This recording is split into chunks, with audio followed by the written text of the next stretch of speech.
Hey there. Subscribe to my channel. And also press this bell icon, so you never miss any new updates, cause whenever we upload new video you will get a notification on your phone. The culture war continues to polarize. The big story over the weekend is that Nike, in a viral piece of marketing, decided that it was deeply necessary to reward Colin Kaepernick. So you remember Colin Kaepernick. He's that irrelevant backup quarterback from 2016 who made a name for himself by kneeling for the national anthem. And let us recall that Colin Kaepernick had already been made a backup quarterback to, I think it was Blaine Gabbert in San Francisco. In other words, he was a garbage quarterback. He was one of the lowest rated quarterbacks in the NFL. I think he was, at the time he was benched, the lowest rated quarterback in the NFL. Like out of 32 starting quarterbacks, he was number 32. And Colin Kaepernick was benched. And then in the preseason of 2016, before Trump was president, he started to kneel for the national anthem.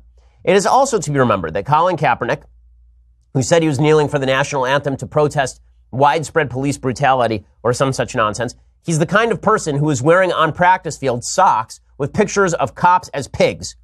There's legitimately pictures of pigs with cop hats on them, because this is what he thinks of police officers.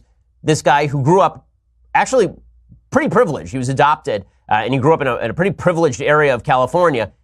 It's all kind of ridiculous. It's all kind of ridiculous. But Colin Kaepernick was made into a national hero by the left, which thinks that it is a Muhammad Ali-like stance to kneel for the national anthem. Okay, he did this in 2016. It became a national issue. President Trump commented on it as a candidate. It was very polarizing. Most Americans opposed kneeling for the anthem, but there's a heavy segment, particularly in the black community, that supported Colin Kaepernick kneeling for the national anthem. There's a very big racial gap in the polling numbers on kneeling for the national anthem. So Colin Kaepernick was offered in 2017, or in 2016, he was offered the chance to join the Denver Broncos. John Elway announced this in 2018. He was asked about picking up Colin Kaepernick, and he said, "I said this a while ago. Colin had his chance to be here. We offered him a contract, and he didn't take it."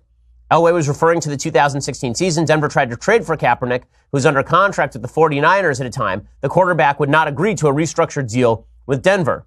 And then the Broncos selected a couple of backup quarterbacks, and he lost his opportunity. And it turned out nobody really wanted the headache of Colin Kaepernick, not just because of the publicity, although publicity is something you have to take into account when you are a National Football League team, but also because he's just not a very good quarterback. Because Colin Kaepernick, after basically one spectacular season, fell off the map. And that's not unusual. There are a bunch of quarterbacks in the NFL who've had one great season, then fallen off the map. And this has nothing to do with politics. I remember RG3, who's a quarterback in Washington for the Redskins, had one fantastic season, and then he sort of fell off the map. And that's not unusual. Again, once people figure out your sort of tricks as a quarterback, it's difficult to recover, and that's sort of what happened to Kaepernick overall. But Kaepernick played his way out of a starting job, and then once he was on the bench, he started kneeling for the national anthem. It is now 2 years later, and this conversation has not ceased since. It has continued to be a thorn in the side of the NFL ever since, because the NFL didn't take strict action against it. And we'll talk about the latest iteration of this controversy in just 1 second. The latest iteration of the Colin Kaepernick controversy, because it has continued all the way till now. President Trump, I said I didn't think he should get involved in this.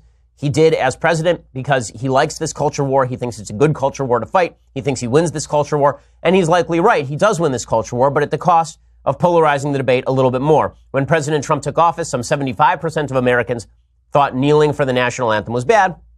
Now that number is in the low 60s last time I checked. A lot of that has to do with President Trump's polarizing personality. With all of that said, the media have latched on to the national anthem controversy, and they have not let go since. The NFL has done a horrible job of killing the controversy. Instead of just killing it at the outset by saying, listen, you don't get to kneel for the anthem, you're fine. You want to protest in your off hours, enjoy, but you don't get to do it on our fields. Instead of them doing that, they allowed it to happen, they allowed it to fester, and it ended up hurting the NFL in a pretty serious way. The ratings for the NFL have been in decline for the last 2 years. It's been a serious image issue for the NFL. Well, now Nike is jumping into the fray. So Nike decided that they are going to do this huge ad campaign that is going to focus on Colin Kaepernick. He is part of the 30th anniversary of Nike's Just Do It campaign. And here is what the ad looks like. It's a picture of Colin Kaepernick, a close-up of his face in black and white. It says, believe in something, even if it means sacrificing everything. And then there's the Nike swoosh and it says, just do it. Okay, so there's so many elements of this that are just fabulously ironic. First of all, this social justice warrior campaign to sell sneakers produced by small children in Vietnam, presumably. It's kind of hilarious. Watching the entire left resonate around a huge billion-dollar company, a huge corporation that allegedly exploits child labor in third world countries because, hey, Colin Kaepernick, that's pretty hilarious. It is also kind of hilarious that the slogan itself, believe in something, even if it means sacrificing everything, it's a really dumb slogan. In fact, it's basically Thanos' slogan from Avengers Infinity Wars. Believe in something, even if it means sacrificing half of humanity. What you believe is actually the key issue. I mean, if we're actually going to take that slogan seriously, believe in something, even if it means sacrificing everything, it's not about believing in something. It's about what you believe in. The question is, are you believing the right things? Colin Kaepernick is not. He's never provided a shred of data to support his assertions that black people in the United States are being disproportionately shot by police because, in fact, they are not. And then we get to the actual issue of Colin Kaepernick being the face of this particular culture war.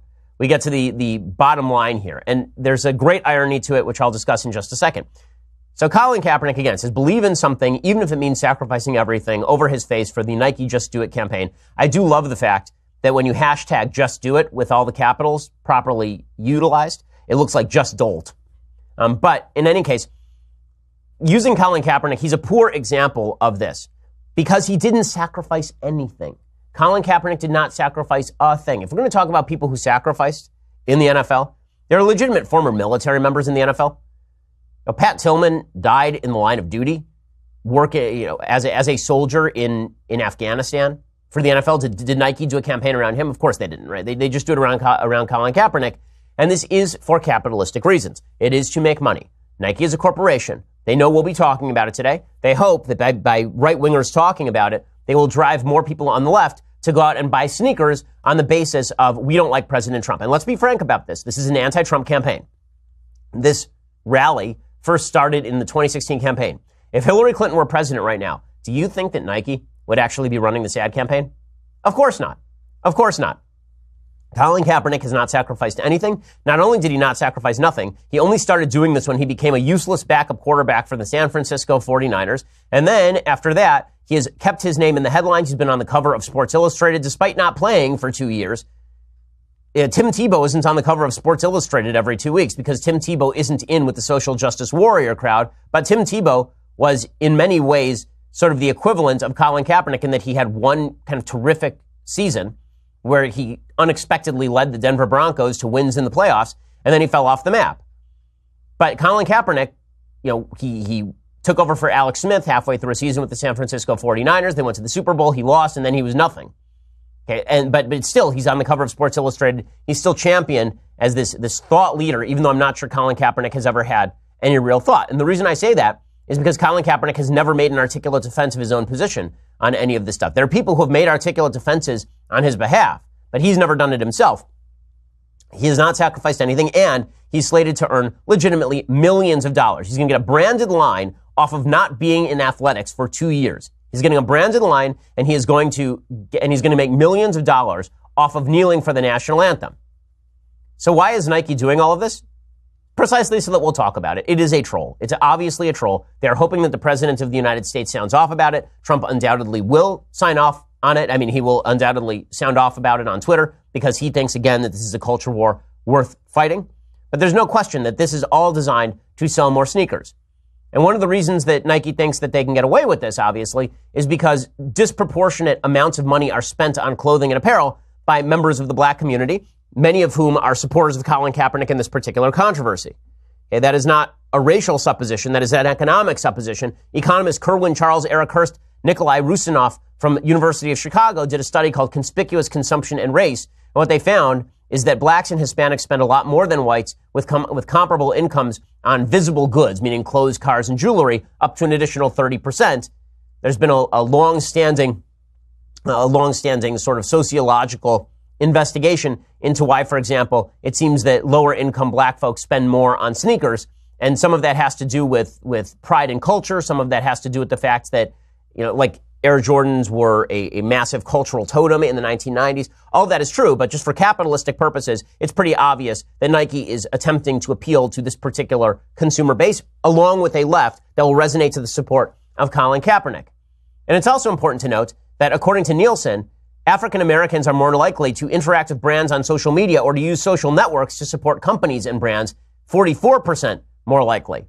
So they're hoping that this campaign goes viral, particularly among black audiences, and that people on the left will resonate to this as well. So in the end, capitalism wins. The great irony of this is that the social justice warriors championing this, they're really championing the power of capitalism. But is it insulting? Of course it's insulting. Is it designed to slap President Trump? Of course it's designed to slap President Trump. And honestly, I'm not sure that President Trump could ask for much more. Nike made an in-kind contribution to the Trump campaign. Because if this battle in 2018 and 2020 is going to be about kneeling for the flag, most Americans are not on board with that. Most Americans don't look at Colin Kaepernick and see an American hero. They don't even see a guy who's made a lot of sacrifices. Muhammad Ali was the champion of the world. He was the heavyweight boxing champion of the world when he was suspended from boxing for not volunteering for the Vietnam draft, for not being drafted, and for saying things about the Viet Cong and all of this kind of stuff under the influence of Elijah Muhammad and the evil nation of Islam. But at least he sacrificed something. Or the guy sacrificed years of his career. He went to jail for this. Colin Kaepernick has sacrificed zero things, but apparently sacrificing everything means signing contracts worth millions of dollars in order to promote a quote-unquote globalist brand that is selling sneakers made at half